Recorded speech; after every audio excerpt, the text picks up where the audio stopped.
Think about a driver driving a car. There's a big screen mirror in front of him, and there's a side mirror in front of him.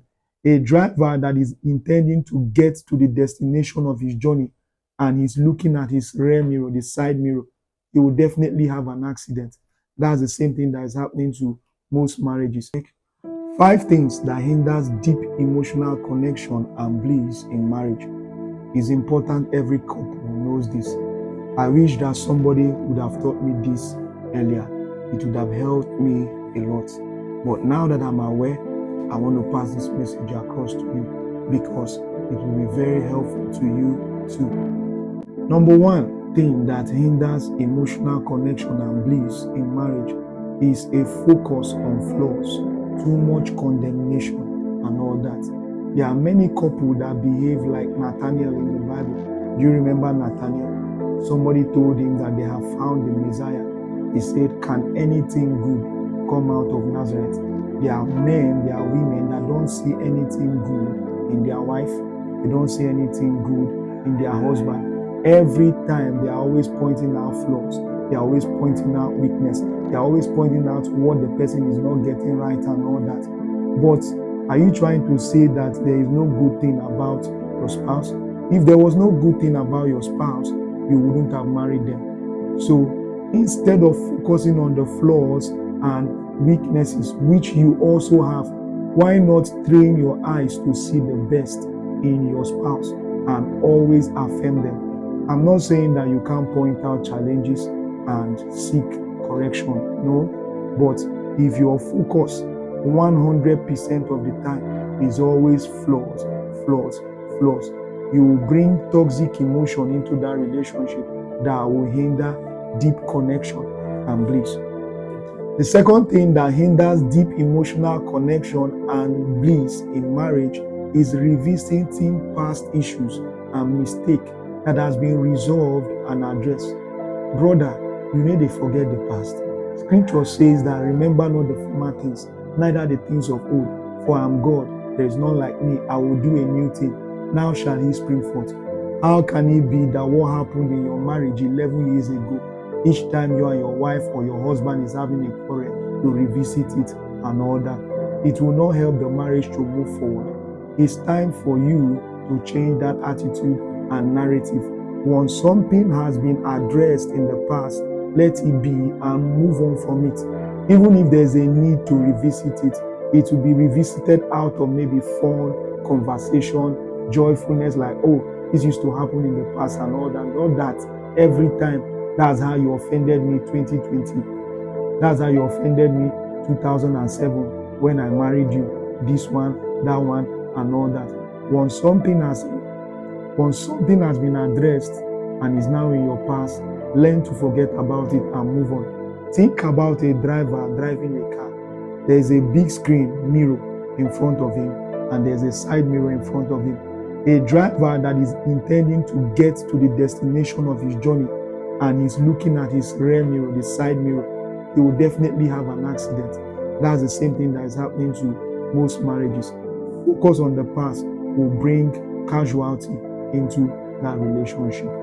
Number 3, important thing that hinders emotional connection and bliss in marriage is resentment. There are many married couples that are bitter with their spouse. Husbands bitter with their wife bitter with their husband. Please, it's time to let that resentment go away. It's time to leak out the bitter waters and fill your life again with positive waters, sweet wine. Are you with me? How do you do this? If need be, if you're supposed to be the one to apologize, please apologize. If need be, if you're supposed to be the one that's supposed to forgive, let go. Marriage is meant to be enjoyed, not to be endured. Scripture says, live joyfully with the wife of your youth. Scripture says that you can enjoy the wife of your youth and all that. Resentment will block you from enjoying your marriage. And please listen, stop looking at others. The grass is always greener at the other side. Learn to manage your wife. Learn to manage your spouse. Release that pain. Release that hurt.